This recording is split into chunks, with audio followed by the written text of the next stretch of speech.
the Cape to Cape track around here. This is the beginning of the Cape to Cape track. It is beautiful.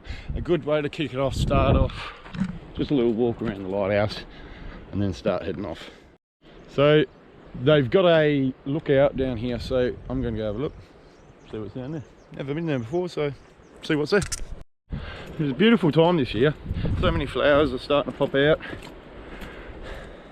with all the rain we've had. The sun's starting to come out.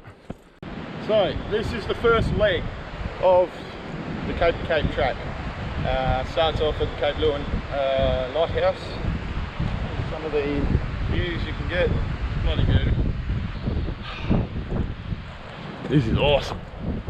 This is Sugarloaf. It's one of the popular surfing spots in the southwest. It's actually really cool down here. There are so many shells. Check it out. Shells, rocks.